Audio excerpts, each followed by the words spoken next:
Oh, hey, hi there. So, I wanted to talk about my latest couple pieces in my BrendaBet series and also my last video where I did the wrap up for 2022. And then I just wanted to introduce myself. Hi, I'm Brenda Knoll. I paint happy art for happy people. I teach online classes. And yeah, nice to meet you. Anyway, I hope you enjoy this video. Talk to you later. Bye. Okay, so these are the latest two pieces in my BrendaBet series, the C and the D. And I was just excited to really just tell you a little bit about these two pieces.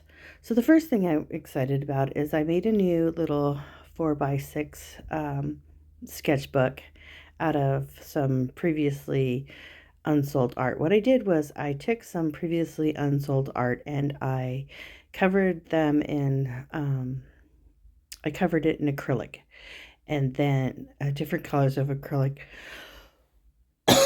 excuse me, for like an underpainting. And then I made the book. And so the book itself is really cute, and I'm excited to use it. And the other thing that I wanted to tell you about is that I like to use gouache over an acrylic underpainting that's solid. I just love this technique, and I love the way it comes out. And the reason I love it is that the gouache doesn't quite adhere to the acrylic underpainting fully.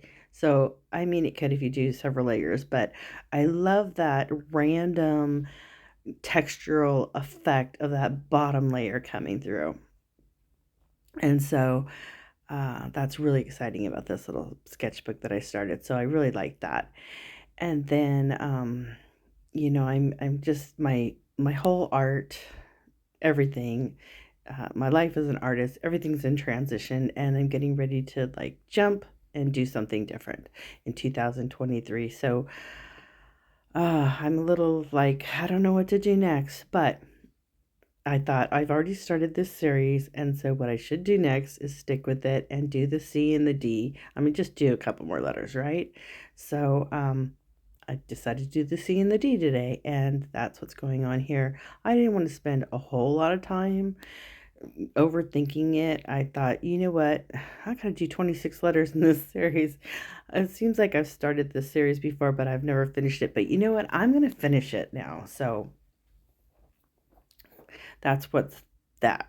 So I thought I'm just gonna do C and D, and I'm gonna videotape it, and I'm gonna another thing that I want to work on in 2023 is my YouTube channel, because I do enjoy making these videos, even though I admittedly am crap. My camera shakes, as you could see of me talking in the beginning. I'm shaky and blah blah blah blah, but you know what, I'm still gonna go for it, and here it is. So I took off the tape that I had laid down there to just kind of put this element of an edge, and I'm going over it in white, a Jelly Roll pen, just adding some details that I pre-planned to do. And yeah, so then that, I think, is somewhat done, but then I thought, well, it's just not quite coming together the way I want, so I just decided to add a little more detail to it, and I did all that with that white Jelly Roll pen. And then I came in with my Uniball Signo 207 in bold, which is my preferred pen to work with. I love this pen because it's waterproof once dry. One of my favorite patterns that I like to utilize. And then I just finished off this bee and made this video. Hey, thanks for checking it out. Bye. Okay, so hey, if you've enjoyed this video, please like, subscribe, leave a positive review, blah, blah, blah. All those things you do on the internet that literally cost you nothing, but they mean so much on the internet world. Hey, thanks a lot. Bye.